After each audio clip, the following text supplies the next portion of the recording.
Ladies and gentlemen, welcome. It's a Rugby Coffee podcast time. It's episode 15 of the Rugby podcast, and we're very honored today to welcome two gentlemen. One is a Kiwi, one is a Canadian. Joining me and Tina's here on the podcast, and Gary Dukelow and Clayton Panga. Both from our charity partner, BC Grassroots Rugby in Canada. So we've got two South Africans, a Canadian and a Kiwi on a podcast. What can go wrong? Well, actually, if I can correct you. I think Clay is a Canadian citizen, is he not, as well? I am not. Oh, I thought for some reason that you got that ticket, but that's coming, I'm sure. Yeah.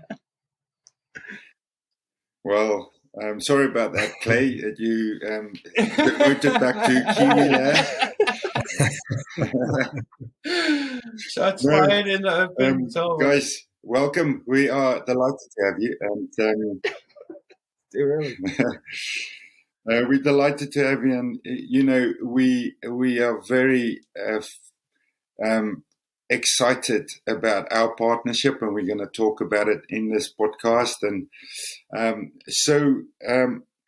Tinas, why don't you take it further? Everyone, and welcome back to the Rugby Coffee podcast. Cornay, Gary, Clayton, good to have you guys and everybody online. We've been trying to get this right and run everybody's time zones in conjunction with each other and synchronize the times, and we've managed to get it right this afternoon. Welcome, gents. Clayton, Gary, if you guys can make me great to be here. Great, man. Thank you. I wanted to just say, how are you guys doing? Maybe let us know how you are, where you're sitting currently, and how are your families?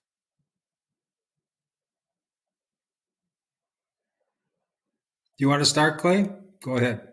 Yeah, absolutely. So, yeah, I'm doing good. Thanks, guys. I actually just rushed off the field here. I've been lucky enough to be able to coach all year round. I coach at a local private school called Brentwood College.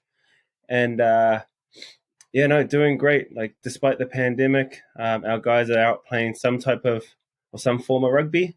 My family's happy, proud father of two young children, and got a beautiful wife that is way out of my league. So I'm very, very fortunate. So thanks for having me here. Right. Gary? That wife that is way out of his league is a woman who's way out of her league in the country, because I coached her for the national team, and she's quite the person, and so is Clay. So it's wonderful to see them producing rugby players. Fantastic. I'm also, we feel very lucky in the Valley, in BC, the Cowichan Valley. I also came off a field. I came off a field in Duncan, and it was a special class in grade 5, 6, 7, younger kids. And it was run by a local First Nations boy who is going to be involved in our program this summer, which we'll talk about later.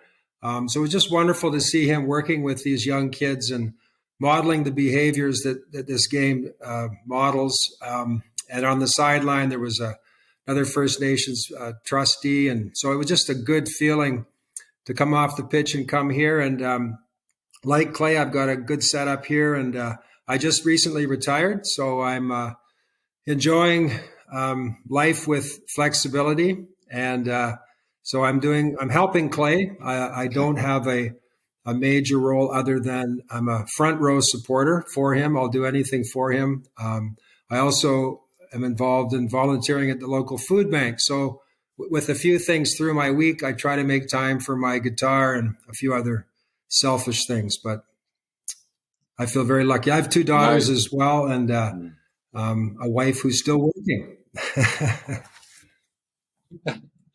That's wonderful. For those viewers that don't know, listeners that don't know, Cornay is based up in Twickenham in the UK, in London. Myself sitting down here in Windsor, Ontario, as a newly arrived immigrant and soon to be Canadian. But very, very happy to have you guys all together here today on this call and chat about where Rugby Coffee is heading in North America. How fortunate we are to have, gotten in touch with a foundation like the BC Grassroots Foundation, the wonderful work you guys are doing. So yeah, it's as Corné said, 2 South Africans, a Kiwi and a Canadian, spread across 3 different time zones. But let's get the ball going, Corné. Maybe pass it back to you. Yes, you guys haven't actually given us a good idea where you are based in BC, so that'd be great to know, so people can understand where you're operating from. Yeah, so actually me and Gary are actually maybe 10 minutes apart right now. We're located on Vancouver Island, in a place in a territory called Cowichan. And yeah, that's on the west coast of Canada. Awesome. Vancouver Island. How many boats and trips and airplanes do you need to take to get there?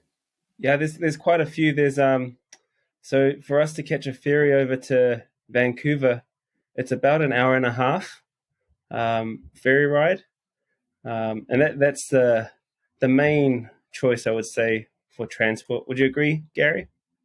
Yeah, definitely the main way to. But you can also fly over. A lot of float planes are being used because there's some cool communities that aren't close to air. There's only 2 airports on the island, really. Actually, sorry, 3 because of the ski hill. But we like that, and it's good for our property values because it keeps it, very, very peaceful. So it's a good place to be, and it's also, I would say, one of the hotbeds of rugby. One of the reasons that I came to the island originally was because of the rugby and the UVic program. But it's a very special place, and we welcome you guys to come and visit us sometimes. Most definitely. Most That'd definitely. Yeah, Guinness. I wanted to say Canada is so beautiful, and especially where you guys are out on Vancouver Island, incredible views and just amazing nature. But you mentioned briefly there, Vix, and where you involved, Clayton. Obviously, you guys with the Rugby Foundation are involved specifically. But where, in other ways, are you involved with the game? Where are you currently coaching? Where has the game taken you? I don't know who wants to go first. Clayton, I see you got something to say there. Gary, I think Gary should go on this one. Gary's got a great story. Well, no, I like the way it started with you leading, but because that's the way we do things with grassroots. But no, the game has been. When I look at my life and my different jobs throughout it, they've all been connected to the game. I was from the Okanagan Valley. I was a football player. I liked to hit people. I liked hockey, but I didn't like the military sort of attitude in football. And in the 70s, I played university level football, and the coach came and grabbed my long hair out of the back of my helmet. And I realized then that I wasn't gonna play this game much longer. And rugby was a game that a friend of mine from high school was playing at UVic, and he said, "Duke, you got to come over here." And I did, and I never left. The game was always in me, and I just feel so lucky to have been able to play at different levels, to be able to coach throughout in private and public schools, and play overseas for a bit. And so now, as I reflect after retiring, I really do feel that I want to give back, and at this level for sure. As I said earlier, I coached Clay's wife, who was one of the best players I ever coached, man or woman, for the national team from 2011 to 2017. And I coached some other national teams on the men's side. But to me, this is more important, to be honest. And I don't think it's just because I'm an old front row guy, but in this country, we have to focus at the bottom. For sure. Yeah, totally. For sure. I completely agree with that. And for probably some people that don't really know the landscape, Gary was actually the assistant coach when the Canadian women won silver at the 15th World Cup. So, I'm pretty lucky to get to work with a guy that I have so much respect for. So, in terms of my story, well, as you know, I grew up in New Zealand, probably like yourselves, Cornet and tennis. I picked up the ball probably as soon as I exited the womb. So, I played on a team since I was 4.5 years old. And I played all the way up in New Zealand. I was a part of the County Steelers development system and played U20s for counties. And then a coach at the time, I was like, hey, I want to go like play overseas and see what that's about. And I in my head, I was like, okay, it's probably going to be England or France or Australia. And my coach said, oh, why don't you try this place called Vancouver Island? And I was like, what? Like, that's where we're at? And it sounds bad, but I came here and I just fell in love with the place. The rugby was a great standard. The people were so welcoming. I got to see a country that is beautiful and quite similar to where I was, and a bit of an easy transition, I would say. And I was actually meant to go home 3.5 months after coming here. I was meant to play a short season and then go straight back into my rep stuff. And what I had here kind of outweighed what I had there, and I just loved it. And that first year there, my club team that I joined here, we went to the provincial final, which I look back on now and just think, wow, what an opportunity that I had then to, maybe win a championship in my first year. That didn't happen. And then we were always competitive. Stayed here for a while. I joined a team called the Vancouver Island Crimson Tide and played a little bit there. And then I moved over to England for a year and I played for a club in National 3 called Maidenhead, based out of southwest London. And then I moved back, and a bit of a wild move. I moved to what we call the prairies here, so kind of the middle and the flatlands between here and Toronto. So I was based in Calgary for 4 years, and I would say that's where I had my most success in rugby. I played for a provincial team that we didn't have a lot of depth, so I was lucky enough to play most games and got to walk into a leadership role on a team that already had some really great leaders. And from there, I ended up playing for the national team. So I retired from rugby 2.5 years ago now. And, I miss the playing. I miss the camaraderie that we have. And but being able to work in rugby, I know that I'm so fortunate, and to be able to build this foundation that we have, I'm just so excited to, one, stay in rugby, and two, to kind of what Gary mentioned, build this thing from the bottom. So, I think we're going to have some long-lasting, meaningful impact on the game here. It sounds good. You guys talked about a lot of things, and you can see passion coming through. And once you get involved in the game, like you said, Gary, yourself, just the values, and we talk about it almost every podcast. But how did you see that passion? What values really attracted you to the game, and which ones do you still really live by and coach and teach as you go around? Well, I recognized it. Everybody remembers their first coach. When we were playing football, I played for a big football team as a high school student, and we used rugby as a way to practice our tackling off season. And that wasn't very good for our faces, because tackling in football is quite different, but we loved it. And there was this huge presence physically and spiritually, this big man that came out. He was so different than any other football player that I'd seen. And he was one of those sort of open-minded guys who respected us a lot, had a lot of fun with us, beat us up. We beat him up. But he was just a good guy. And he started talking about some things that happened in the game before and after. And as soon as I saw that, I realized that was my game, because I like aggressive sports. I got no problem with. I like MMA. I like all that stuff, but there has to be some values behind it and some respect, and that's what attracted me to rugby. And that attitude, I quickly saw. I went on a tour my first year of university, and I saw it over in Europe. And I realized that, if the whole world played rugby, we'd be all a lot better off. And I used to say that in the university pub, and people would stare at me, but I still believe it. Like there's a hidden culture or a hidden set of values, a code, if you like, that is everywhere.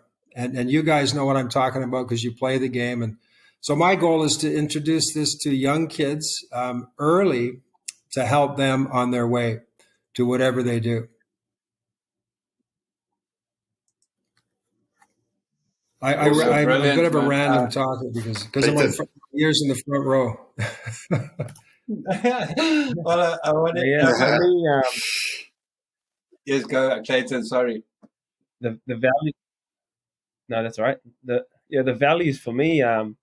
That's an interesting question, Corne. I would say that, because where I grew up, we didn't really. I don't know if we talked about the values of rugby. It was just something that was almost ingrained. And I remember when I moved here, actually, a great coach of mine, a guy by the name of Graham Moffat in Calgary, we were doing some things that were just like uncharacteristic of the game. And he sat me down, we went for coffee, and he just said to me, "So Clay, what are your values?" And I sat there and I just like thought to myself, what, it's one of those questions that stumped me. And from that point on, I started thinking about things differently. And I would say one value that I have, and it's something that I just picked up last year from one of our employees, Randall, and it's servanthood. Servanthood is just like, it's service to your community, service to the game. And I think that's a big piece. And I look around me, I'll show you guys this room actually, the values of the game. Like I'm sat in a Canadian Legends, kit room named Shane Thompson. So I'll just show you guys this, but he just said to me, "Oh, why don't you go take the podcast in my room?" So I'll just give you guys a little browse around here, but it's just,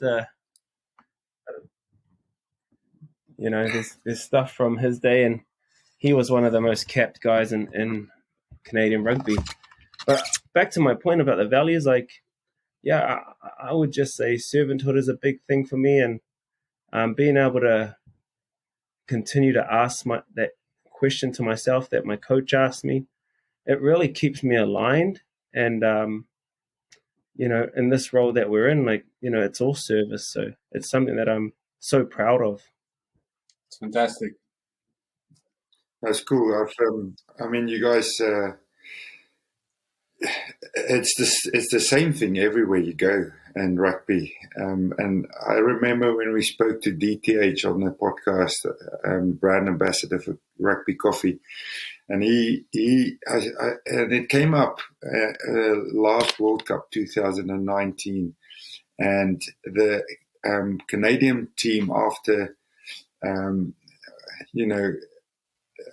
what happened there? The typhoon came through, and the Canadian team afterwards went out and they helped the community, trying to clear up and help, and that again, servanthood.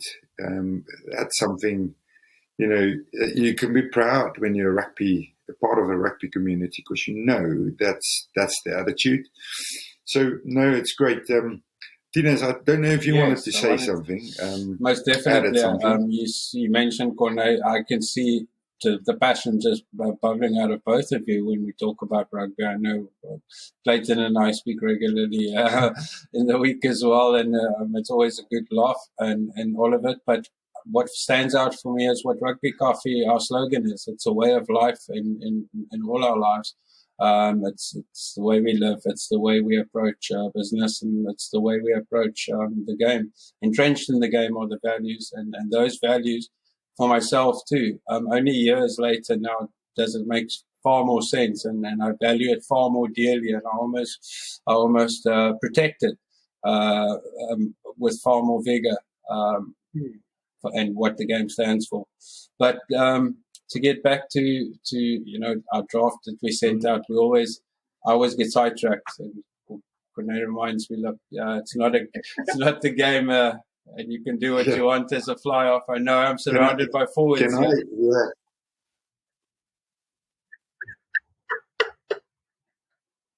So I was going to ask. I'm a loose forward, so I know Gary, you played in the front row, but were you able to swing across? Were you? You mean both sides in the front row? Tight head. To be honest, I was a loose head. I was probably built to be number 6, and I wanted to play number 6 at university, and so I played loose head on Saturdays, and I played in the back row on Sundays for the third team to try to show them that I should be in the back row.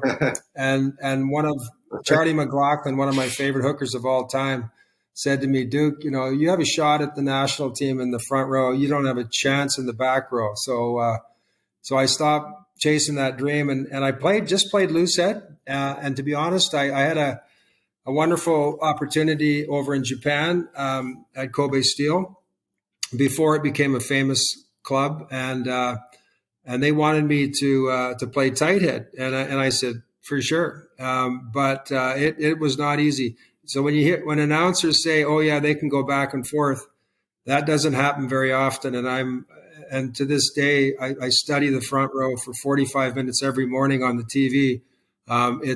You can't compare the two positions. But I did my best with what I had at the time, and it worked out okay. But I think I became a better tight head. I was a scrum specialist, so I became a better tight head coach because I wasn't as good at it, because I had to dissect it. And so I would say, no, I was not a good tight head. I would drop it rather than go backward. I was a better loose head. No, it's good. It's good. You had that chance, and that shows you, that coaching experience that you now can part with, Clayton. Yeah. Back rower? Yeah, so I was a fairly undersized back rower and a fairly slow midfielder. So I started I started my rugby as a number 7. So as a young fella, all the way up to U20s. And then I came to Canada, and my coach said, actually, we've got, these really big forwards here, so we're going to use you at inside center. So I said, okay, let's do it. And, I was just always about the team. I do whatever we needed. So I ended up playing 12 for like 5 years. And in the back of my mind, I always thought, I really want to be in the forwards. I really want to be over there, but I'm going to go run some lines here. And then, it was when I returned from England that I said, okay, I'm done with the backs. I'm going to go back to the forwards. And I would have been about 25, 26. And, same coach that I talked about earlier in Calgary, I said, hey, I know that everyone knows me as this guy, but I want to be this guy. And so anyways, all right, you're our number 8. And I never looked back. So I played number 8 for the national team and number 6. Yeah. Awesome. Good work. That's great. Yeah. No, we certainly, Tina's would have been in safe hands if we were out there, because, he was very good at his kicking and he's very good at his distribution. So we would have loved him keeping us going forward, and he would have loved us giving him the ball, So we would have had your back. Look, yeah, Tines, would you carry on to the next bit, because I know we've been 25 minutes now, and we can talk for hours, I think. Most definitely when it comes to the ball in the game. But guys, off the field, let's talk a bit off the field as well before we get into the foundation and you guys' main aims and where it's heading. What do you keep yourselves with outside of rugby? I don't know. Gary, maybe you want to go first again? Sure. I had a very busy career. I did things 12 months of the year despite being a teacher. So, and I realized coming up to retirement that I had to sort of practice. And so I stopped doing what I used to do, a rugby academy in the summer and the summer program at a local private school. So I sort of practiced on what to do with my free time. And I realized that there had to be some things. And like Clay, I'm a service oriented person, always have been. I got that from my family, and I ran the service program at Shawnigan. And of all the things that I've done as a teacher, I think the service piece is probably the most important. And Randall was one of the guy that Clay talked about, was in the service club at Shawnigan, and he taught me stuff. So it's cool when your kids or your students or your players teach you as an adult, and that's still happening. So I'm service based, and I'm in the food bank a couple of times a week, which is just one of my favorite times during the week because it reminds me how lucky I am, and I want to give back to our community in Duncan in any way that I can. I have a hard time saying no, so I have to be careful that I don't jump into some other things because I feel sometimes that I want to, but I promised my wife I'd have the dinner on the table every night and help her in the mornings with breakfast, and I'm enjoying that role. And I'll be cooking dinner for her tonight. So I'm in the world of service, but in a selfish way because I still have lots of fun. I'm actually swimming in the ocean these days in the morning, and after my workouts, and so I feel really lucky, really lucky. But service is the way that I want to finish. Awesome, fantastic. For me, I'm a father of two. So my wife is an entrepreneur, and she, I feel like I'm giving a plug here to her company. Shout out.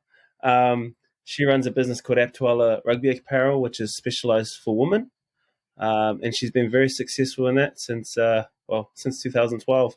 So when I'm not working, I'm with my kids, and the only time I'm away from my kids is if I'm working. So we're at an interesting point here with COVID. So our child has been on the wait list for preschool.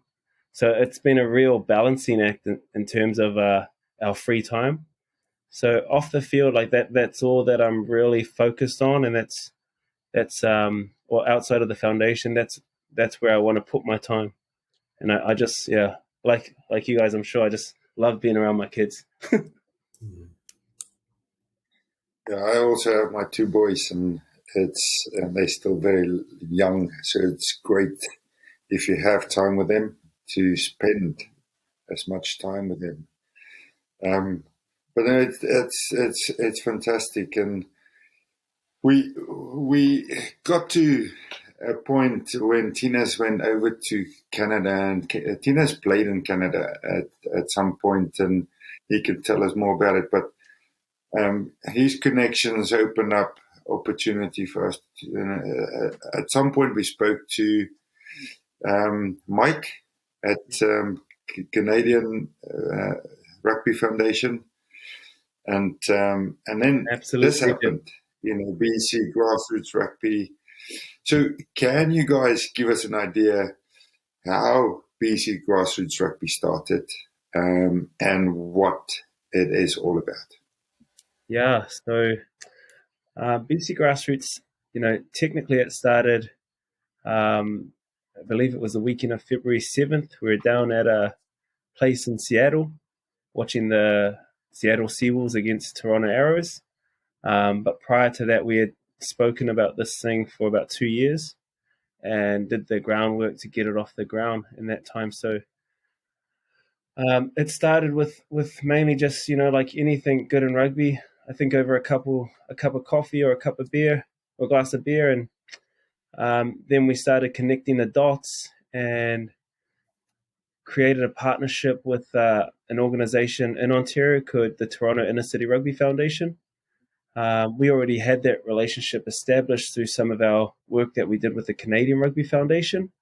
And Amanda and Cassie and their team over there, they do just an amazing job. And they kind of said, okay, this is kind of how we do it.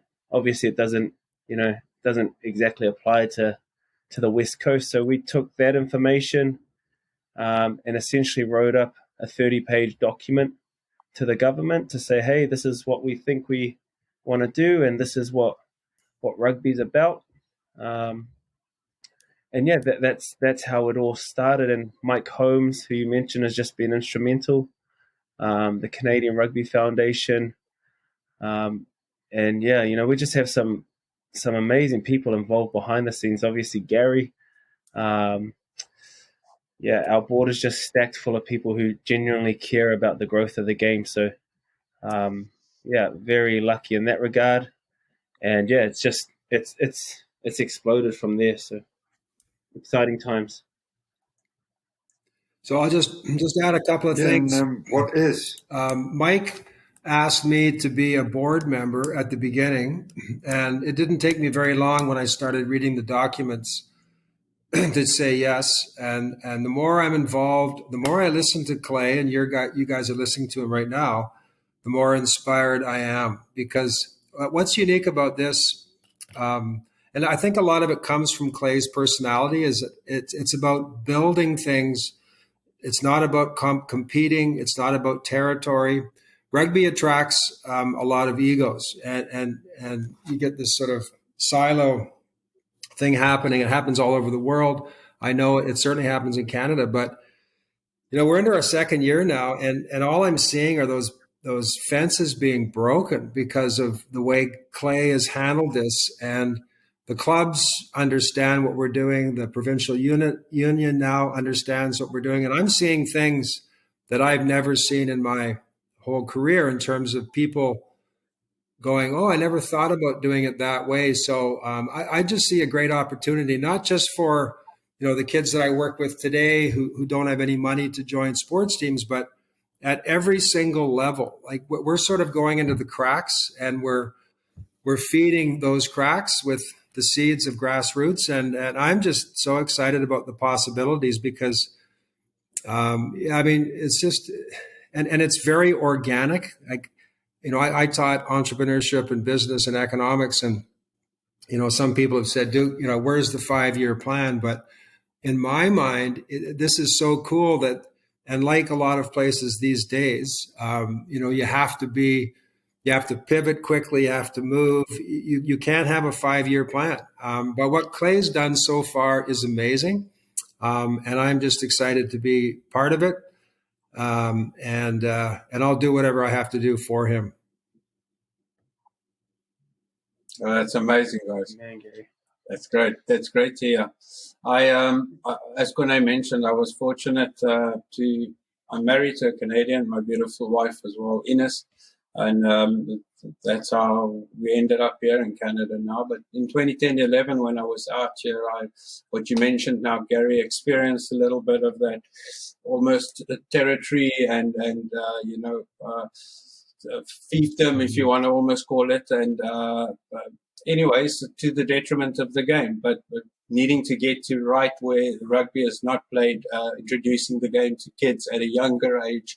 All of those things are things that was firstly very appealing when we heard, and after we spoke to Mike, what you guys do.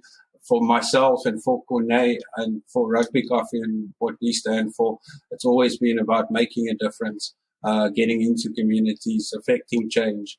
And that rugby is a vehicle that allows that, and then coffee, the product, to be able to reach and really affect change at the end of the day. But it's inspiring stuff, and you know, from the Grassroots Foundation, specifically, I don't know if it's a side project. For me, it's one of the most legendary projects I've witnessed in the last year, amongst all the doom and gloom of the pandemic, the 15 months that, for the viewers or the listeners out there watching this, 15 months I've been without rugby. I'm drooling and I'm chomping at the bit. You guys are coaching right through the pandemic. Cornet was like a big man at a live rugby match last night watching, and I've still not seen any rugby or any action.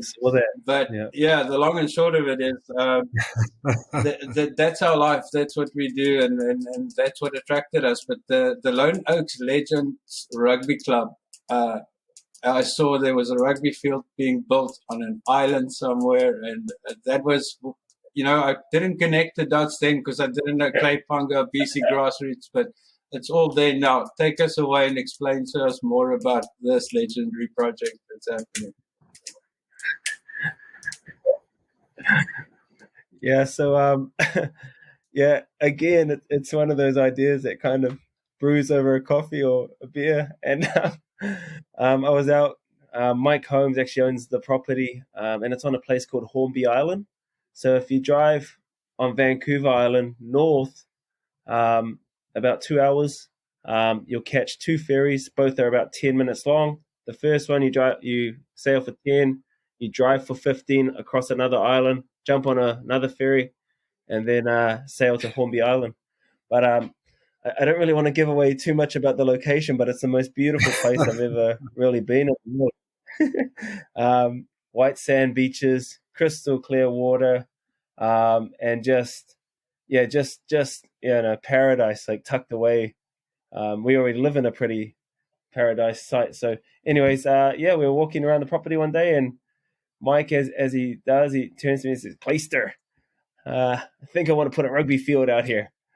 And I'm all for ideas. It's COVID, it's a pandemic. I said, okay, this could be the ultimate COVID project. Let's do it. So we went out with our tape measure and we started marking out this what we called a mini field. And and then, I decided that I was going to turn into a lumberjack for a bit. So went and purchased myself a nice chainsaw. We bought a wood mill, and the plan was to, the trees that we were going to take down, we'll mill them up and use them for the clubhouse. So, Mike's pretty efficient when it comes to things. So he had all the plans drawn up. He has his own builder. And so Pat Woodland gave us a plan, and then we went to work. So every spare weekend I had or any time I had, I was up on Hornby Island just clearing land, Before we knew it, we had bought a digger, we bought this wood mill, a couple chainsaws, and this project's fully on. And so we've cleared the space. And as Mike does, we started measuring it out again, and actually it's too small. So then we're at the point where we're going to extend it another 25 meters. And that's where the project's at. The Lone Oak name actually comes from when we were clearing the land, where the property is an old oak grove out the front. And where we were clearing, we found a lone oak tree. Mike was like, that would be a great name for our club. So that's where the name Lone Oak comes from. And, I've been lucky enough within the restrictions to be able to take some of my friends up there, and there's lots of space for social distancing and, just a servanthood thing. Guys are like, yeah, I'm jumping in. Let's go. You need me to chop wood? Okay, I'm in. You need me to clear land? Okay, let's do it. So, as of late, the restrictions have tightened up a bit, so we haven't been able to put much time in. But it's looking like June 1st we'll send a crew up there, and the Lone Oaks will be active again. Nice. How long to go? It's such an incredible, if you think about places where a rugby pitch or a rugby clubhouse and a pitch would be. It sounds like a perfect place. One of those places you want to visit, Yeah, so we I can just... go ahead. Just to add on to what Clay's, the magic that he's done. When they told me about that, the beer that they had, and that I said, you guys are nuts. and I still think that. I'm waiting for the next crazy project, but there's something unique about the West Coast, and I'm a very proud member of the Cowichan Rugby Club. And when I was at UVic, I had a number of different options, and I went to Cowichan. They were 0 and 9 or something, but there's something about their character that attracted me, and it still does. And we have a clubhouse that's made of big logs, and whenever a team comes from all over the world, and there's been teams from every country, they go, wow, this is unbelievable. So I know what the magic of a log house does for people. We have a piano in there and a fireplace, and it's an experience you'll never forget. So to take that to the next level on Hornby Island. And the other cool thing about this is that Clay's told all the presidents and of all the clubs, and they're thinking, that's the house of houses. Like, that's the ultimate rugby club. So again, it's bringing people together. It's a fantastic idea. I haven't been yet, but I'll get there soon. Yeah. Well, I hope to get there soon as well. I promise you that. I know I'm laughing a lot while I talk about it, but it is just one of those things that you dream about doing, and kind of our going back to your question, Corne, timeline. We kind of said 8 months would be our turnaround time, but going by how slow we are at logging and unskilled at milling, that might be a couple years. But the ultimate goal was to actually, because we didn't know, there were so many uncertain things coming out of the pandemic. Okay, maybe this is a place where, if we can't run rugby, we can have socially distanced camps for these kids that, need something and probably don't have the means to get here. So that was kind of the base dream. And then as we started moving along, there's a program here called The Pride, run by Jamie Cudmore, and spoke to Jamie about it. And it's a place where, programs like that could come and get off the grid and center themselves and get aligned and all of that good stuff. So that's where it came from, and the dream. No, that's fantastic. That's fantastic, Clayton. Clubhouses, specifically in Canada, there's not a lot, and not a lot of rugby clubs can claim to have a clubhouse, but it gives you that home, as you said, Gary, that a home of homes, and it's part of the game, and it's something that's entrenched so deeply. I would have been up there, I told you many times on the phone, in the last 6 months, because I'm restricted from traveling and can't really do anything as well whilst waiting for residency and stuff. So I've been offering my services for 6 months virtually to Clayton. What an incredible project, bud, and what great. Yeah, your resume's in the pile.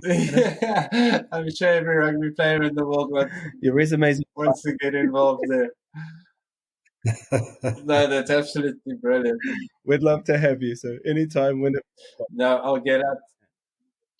So can we just go back just one sort of before that? We were talking about Grassroots Rugby, BC Grassroots Rugby Foundation.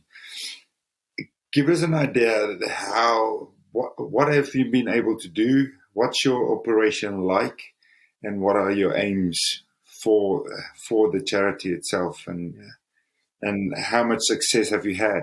Yeah, so in year one, we were approved to hire 12 staff, and that we got the approval in February. Pandemic hit in March, so we delivered as much as we could during those uncertain times where there were no restrictions.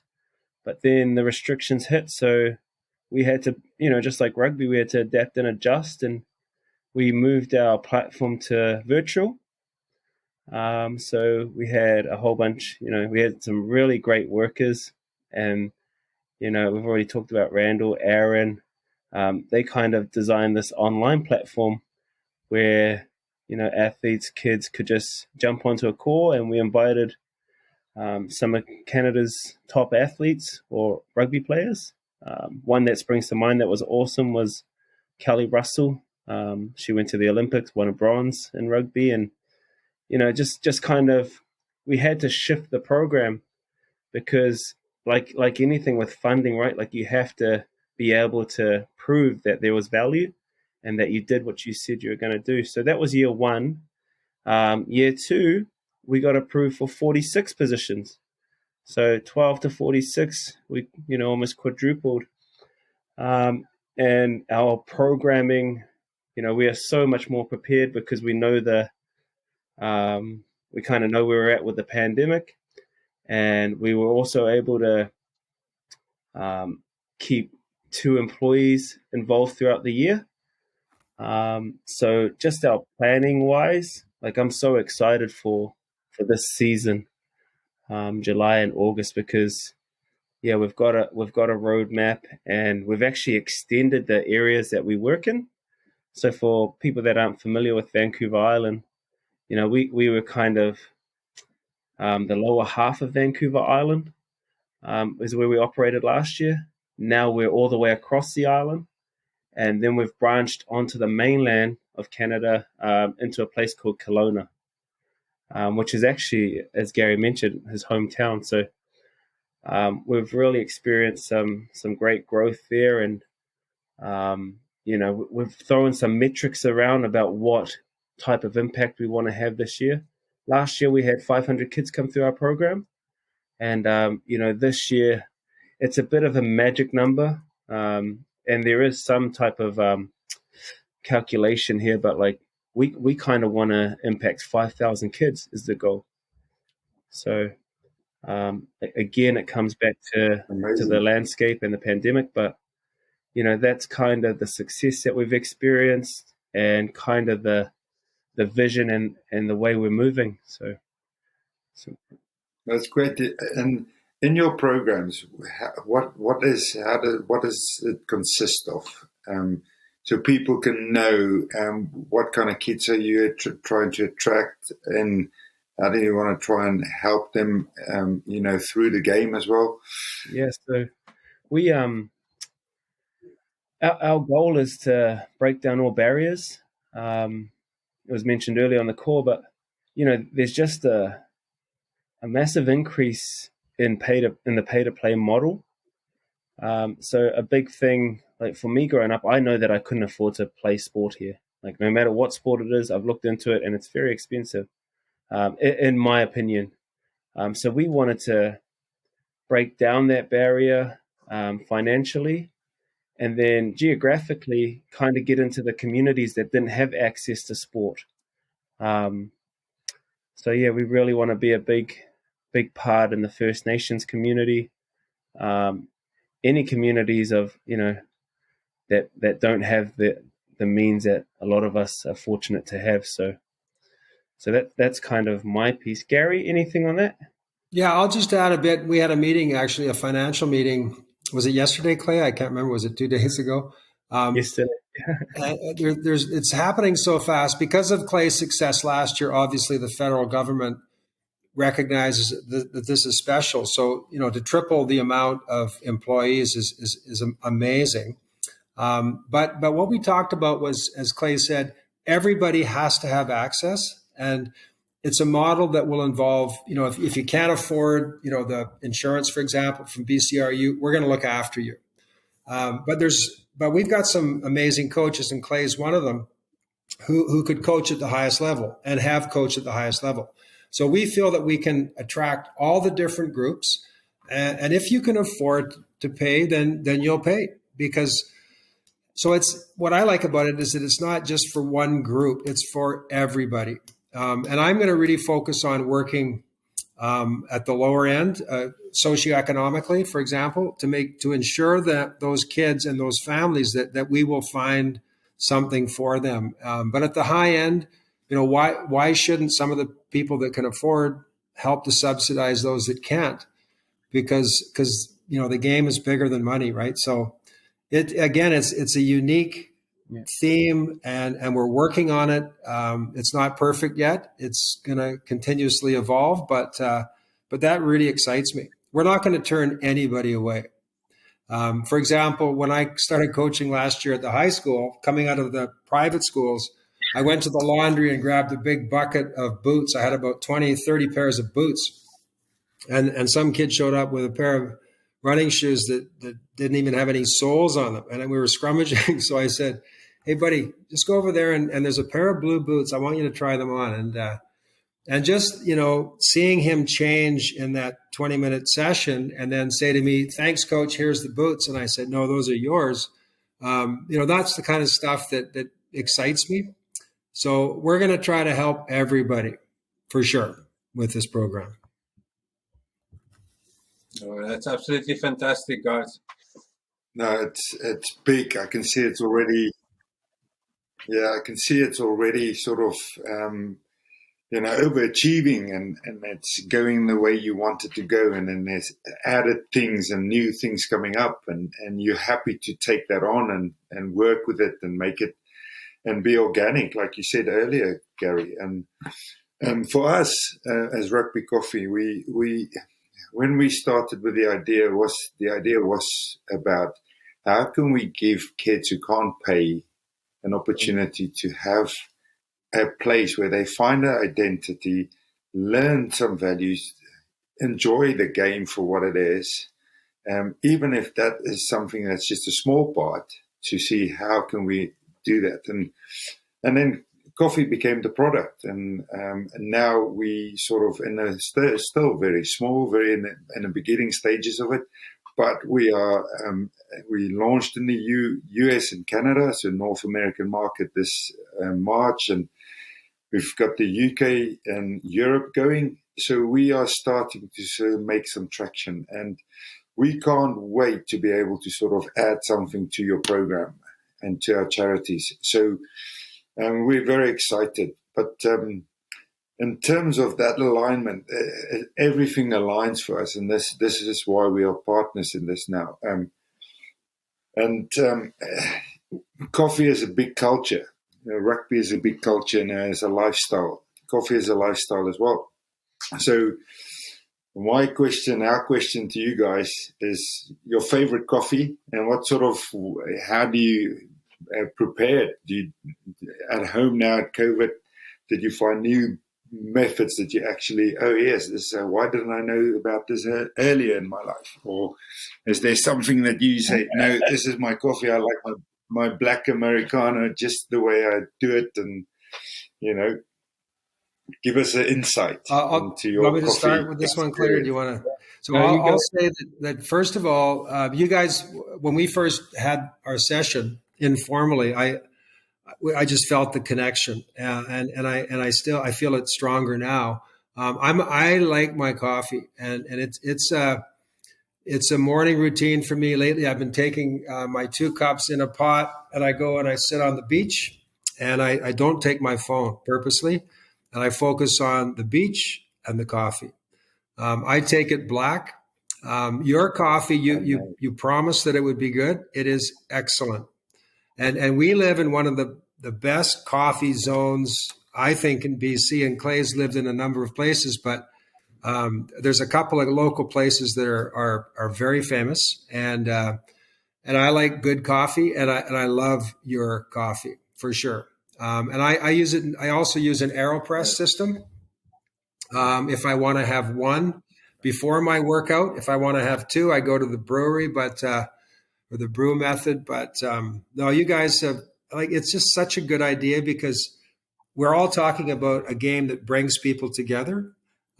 Food brings people together, beer brings people together, and coffee brings people together. So for me, it's a no-brainer, and I hope you guys get the things done that you want to get done, because it's a great idea for the right reasons.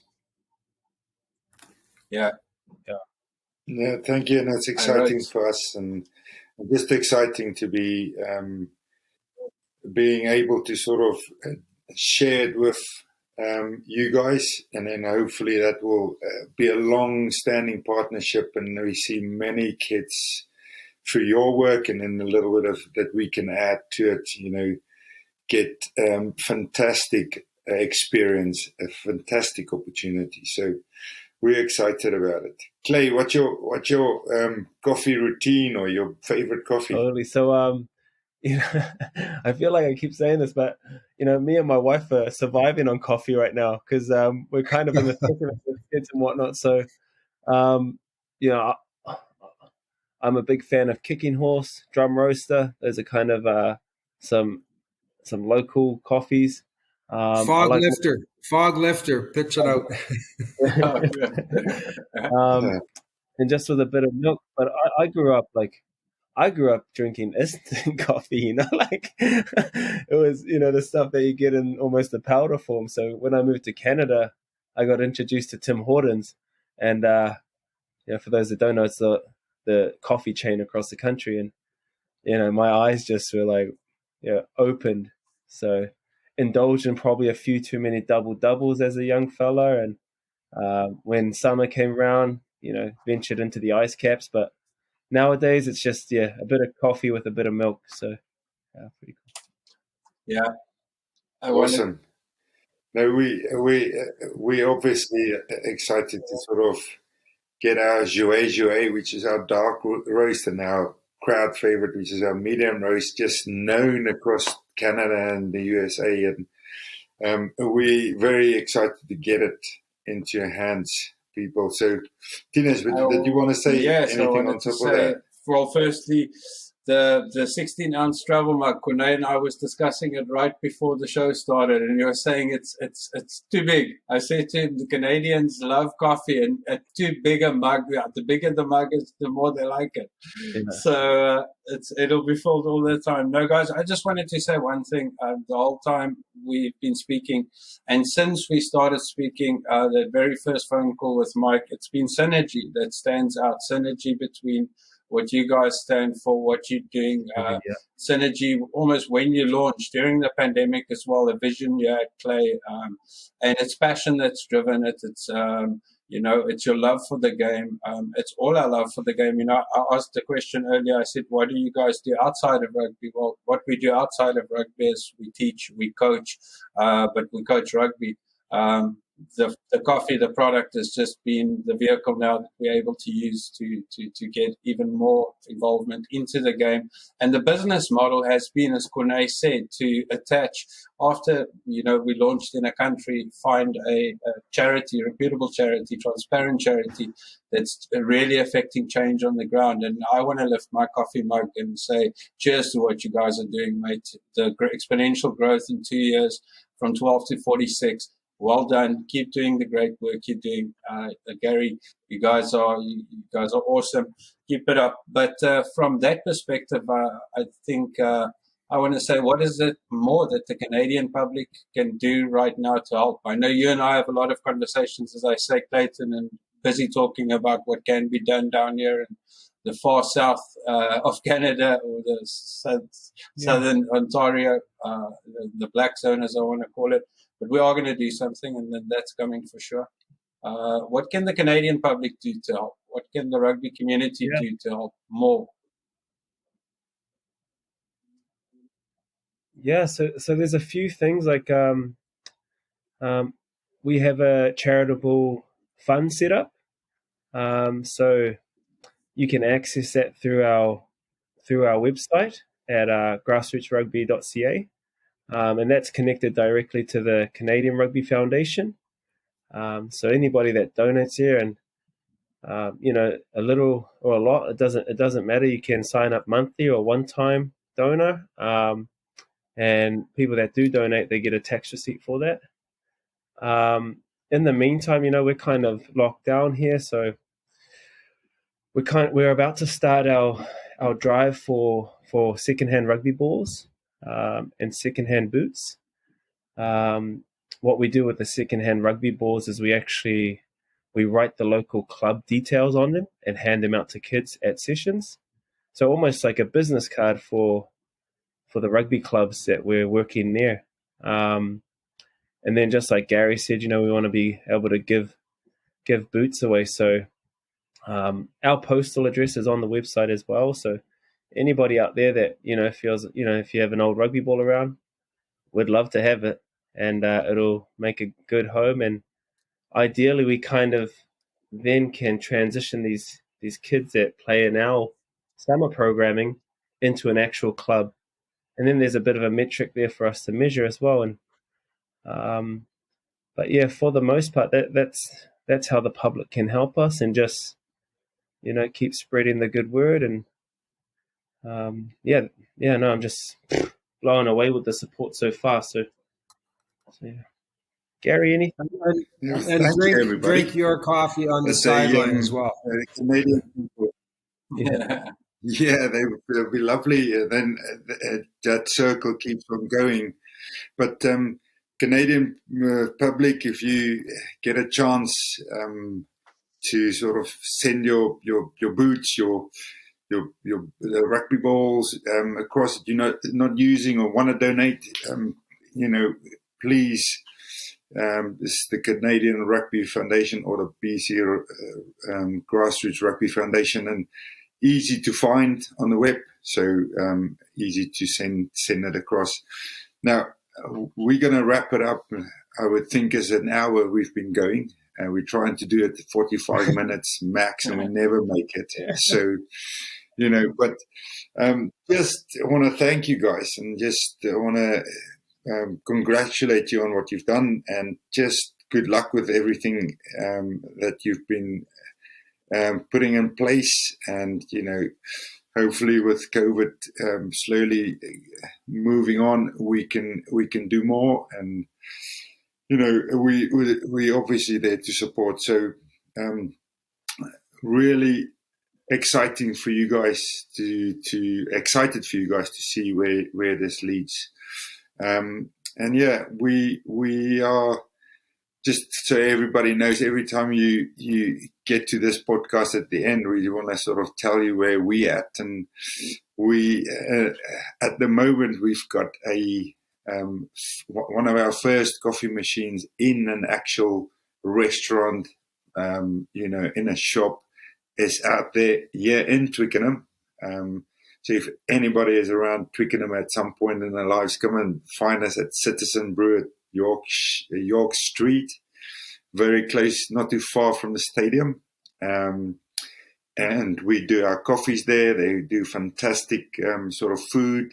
They've got craft beer there. And, the two owners, one is a Canadian from Ontario, and the other is a guy I know from London, Scottish. So a fantastic new place to come and visit, and you'll get some good coffee as well. So check that out. And one other thing is the Champions Cup and the Challenge Cup is happening in Twickenham. So we've got, I think they allowed 16,000 people into the stadium this weekend, which is fantastic. So that is another thing that we can celebrate. So thank you, guys. Really happy that we have finally had a chance to do this. It's now after midnight here in the UK. So time for me to go to bed and time for you guys to carry on with your day, I would think. Yeah, for sure. Yeah. Hey, thank you so much, Tennis and Courtney. And just, I'm really looking forward to just building this thing with you guys. And it's an incredible honor to have like-minded individuals like yourself working towards the greater goal. So thank you for having me on here. It's only a pleasure. Yeah, I agree. You guys are amazing, and well done what you've done so far. Thank you. Thank you, Gary, Clay. Yeah. Thank you. Now, last thing, I've got my London Cornish. Sorry, Tinas, I've got my London Cornish rugby shirt on. I coach there. I want to shout out for them. But what have you guys got on there before we say Grassroots? Grassroots. This is my old high school from last year, and I had a shout out for my rugby club, Cowichan Rugby Club, as well. Well, I'm supporting my big parts of my life. Thanks, guys. I see. I'm supporting my new country. New Zealand Rugby League. New country of residence. New country of residence. Very proud to be in Canada. Most importantly, thank you for your time, awesome. James. Well done. Cheers, fellas. Thanks,